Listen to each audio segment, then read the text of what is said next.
Hello everyone and welcome to Havokk's third video for Elements of War.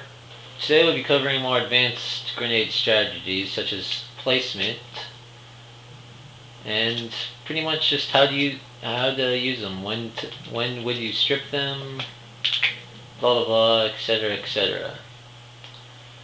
So let's get started. Snake's grenades are pretty much awesome. You could throw them three different ways. There's the short up-range toss, then there's the normal toss, and then there's the speed throw. Those are three basic ways. And then you could shield drop them and throw them up weakly, strongly, throw it forward weak, forward strong. You could shield drop them, throw them down strong, throw them down weakly. Pretty useful. So now, since I just showed you all the ways to throw them, let's work on actually placing them. Snake will be spending most of his time on the edges of the battlefield when you're on this stage.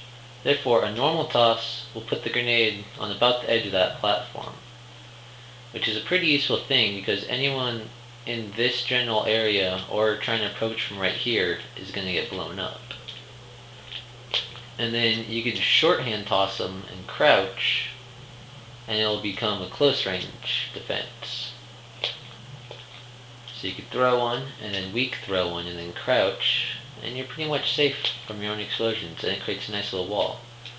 You can jump and throw one, jump and power throw one, and it'll get to the other platform, which is useful because you can pretty much just blow up the entire stage with these. That's really all you want to do, is just chuck them at your opponent, cook them, etc.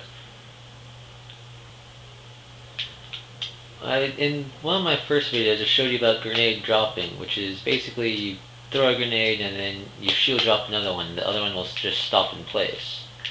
That's useful because then you could power toss one and then shield drop it another grenade, and it'll land about where they will be on the other side of the stage. Example being, once I get Mana 9 off this so you can see better. Alright. Example being, let's say your opponent's on the other side of the stage right now. You could pull a grenade, jump, power throw, and then shield drop it right in front of them and it'll blow up. That's one, not really advanced, but it's pretty useful. Because, as you can see, it's really pressuring. It forces your opponent to approach you, which is what Snake wants. Because approaching Snake is pretty hard to do.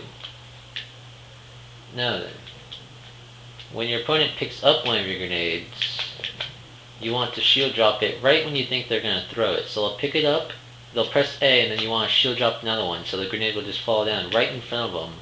And most of the time they'll just blow up right in their faces. It's always pretty funny to see, and I've gotten a few KOs doing that.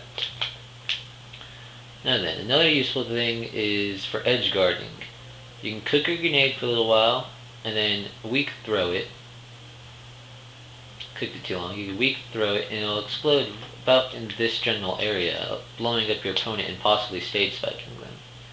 Another thing you can do is just shield drop a grenade by the edge when they're trying to recover to put a little bit of defense. As you can see, it's pretty useful. See, they'll explode at the same time. It creates a double explosion that takes up this general area. The reason why you do this is so your opponent blows up while trying to recover. Now, my camera's gonna end the video in a second, so we're gonna have a jump. So what sucks though is you can only have two grenades. If you try to pull another one, he doesn't do anything. He stands there like a retard. Yeah, not useful. Now, another great thing is to edge guard away from the actual edge to actually try to hit an opponent as they're recovering. How you do that is you just simply cook a grenade and then you toss it. And as you can see, it'll blow up like right over here. Now the reason why you want to do that is just because sometimes you could blow up an opponent over there and you could start KO them. Example is, let's say I had a Mana Knight flying above me. I could cook a grenade and throw it up, and it'll start KO him. I can just go la la la, boom. And he'll be like right here, and he'll just fly up and just die. Like me being an idiot right there. Now, there's really not that much to grenades besides practicing their timing for how to cook them and hit your opponent and blow them up right when it hits their opponent. So basically, say here you cook it and then you toss it so it blows up right when it gets to your opponent. That's what I call perfect timing for your grenades. Because if you can time them like that, then you can almost always hit your opponent with them, unless they shield.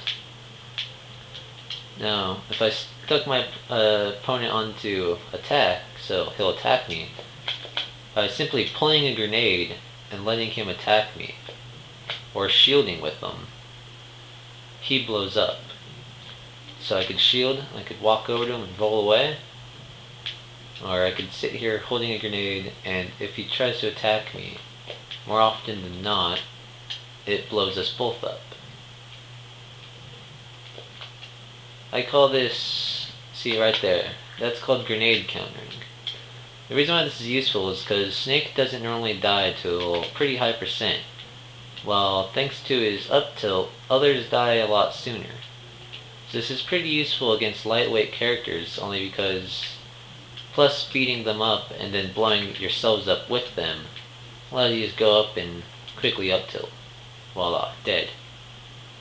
So grenade countering and shield dropping them, so when your opponent attacks them they blow themselves up, is very useful. You can run around like sort of like an idiot and just camp like this. See, he threw it back at me like a genius he is. See, that was a grenade counter. Killed me because of how high of a percent I am, but against Meta Knight, this is going to be very useful. It can get you out of his tornado, it can get you out of some of his attacks. It's really useful. Plus he has a problem just approaching anyone with projectiles. So you could basically just run around throwing grenades and blowing yourself up all around if you really wanted to. You have to be very careful to avoid running into them. Now another thing you could do with grenades is pressure an opponent. Like, if I shield dropped a grenade and I managed to grab my opponent shortly after, and I down throw him, he has to roll away from the grenade, otherwise he's going to get blown up. So basically it's forcing your opponent to roll that way, because that's the smartest option. And because you know they're going to roll away from the grenade, for most characters, they'll roll behind you, you can just go boom, with a forward smash.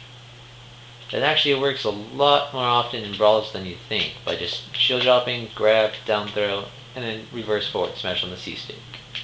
It works often. I've gotten so many KOs off that, it's not even that funny. Another thing is grenades quickly rack up damage. Look, 12 damage each, that's pretty decent. Plus you can create a double hitbox by putting a grenade just outside the other grenade's reach. What this does is it allows a bigger hitbox for both grenades.